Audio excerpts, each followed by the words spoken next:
नमस्कार मित्रांनो, स्वागत आहे आपल्या किसान मित्र यूट्यूब चॅनलमध्ये. चॅनलच्या माध्यमातून आपल्यासाठी घेऊन आले मोठी अपडेट. आंतरराष्ट्रीय हालचालीमुळे पुन्हा एकदा कापूस बाजारावर तेजीत येणार. कापूस बाजारावर वाढणार. कापूस बाजारावरचे बाजारावर जर आपण बघितले 3 ते 4 दिवसापासून पुन्हा एकदा कापसाने ₹80 आकडा पार केलेला आहे. मग आता काय आहे आंतरराष्ट्रीय हालचाली? काय आहे राज्यातील आयात-निर्यातीची परिस्थिती? आणि बाहेरील जो कापूस येत होता यावरती कशी बंधनं लागली आहे आणि त्याचा फायदा राज्यातील शेतकऱ्यांना कसा होणार आहे, याविषयीची अपडेट घेऊन आपण आलेलो आहे. गेल्या काही दिवसापासून आपण बघितलं तर जानेवारीमध्ये जो कापसाचा बाजार 8,200, 8,400, 500 पर्यंत गेलेला होता, तो फेब्रुवारीमध्ये थोड्या प्रमाणात वधारला. आता कापसाचा बाजारभाव जर आपण बघितलं तर 7,500, 7,600 पर्यंत येऊन ठेपला होता. परंतु आता 2 ते 3 दिवसांपासून प्रमुख बाजार समिती असेल, जालना असेल, पुलगाव असेल, अकोला असेल, मानवत असेल, 8,000चा आकडा पुन्हा एकदा पार झाले आहे. मग याच्यामध्ये महत्त्वाचे घटक कोणते आहे? CCIची काय हालचाली आहे सध्याच्या? आंतरराष्ट्रीय बाजारामध्ये कापसाचा कसा तुटवडा जाणवत आहे?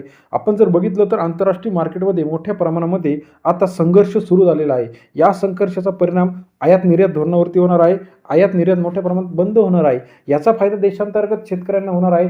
जो कापूस आपल्याला लागतो आहे, हा विदेशातून येण्यास बंदी होणार आहे. मागणी आणि पुरवठा असेल, 11% आयात शुल्क असेल, अतिवृष्टी असेल, संघर्षाच्या पार्श्वभूमीमध्ये आपण जर बघितलं तर आयात-निर्यात जे काही मार्ग आहे हे पण मोठ्या प्रमाणात बंद होत आहे. याचा फटका शेतकऱ्यांना असा होणार आहे, विदेशातील शेतकऱ्यांचा कापूस आपल्याकडे येणार नाही आणि याचा राज्यातील शेतकऱ्यांना फायदा होणार आहे. आंतरराष्ट्रीय हालचालींवरती मोठ्या प्रमाणात व्यापार आणि शेतकऱ्यांचा अर्थकारण अवलंबून असतो. आपण जर बघितलं तर देशातला कापूस जर व्यापाऱ्यांनी खरेदी केला तर आपल्या देशातील शेतकऱ्यांना जास्त फायदा होणार आहे आणि कापसाला ₹80-85 पर्यंत सुद्धा कापूस हा मिळू शकतो बाजारभाव. कारण का आंतरराष्ट्रीय मार्केटमधून जो कापूस येतो तो हा कमी दराने मिळतो, परंतु सरकारने त्यांना 11% आयात शुल्क लावलेलं आहे. आताच्या संघर्षाच्या काळामध्ये जर आपण बघितलं तर बऱ्याच देशांतून आयात-निर्यात ही मोठ्या प्रमाणात शिथिल होणार आहे.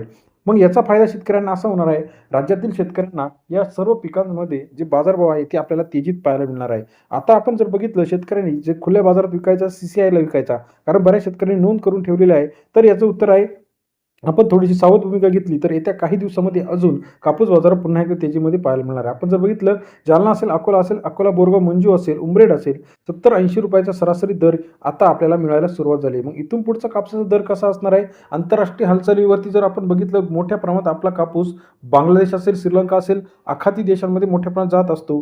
समुद्रमार्गे जर वाहतूक आपण बघितली तर मोठ्या प्रमाणात वाहतूक ही थोडेसे आता बंधन आलेलं आहे. कारण का संघर्ष बऱ्याच देशांमध्ये चालू झालेला आहे. याचा फटका शेतकऱ्यांना बसणार की फायदा होणार हे आता इथून पुढे बघणं गरजेचं आहे.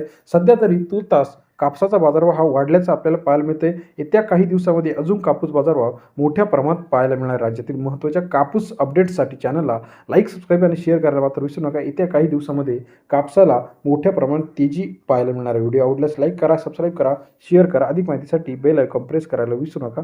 धन्यवाद मित्रांनो.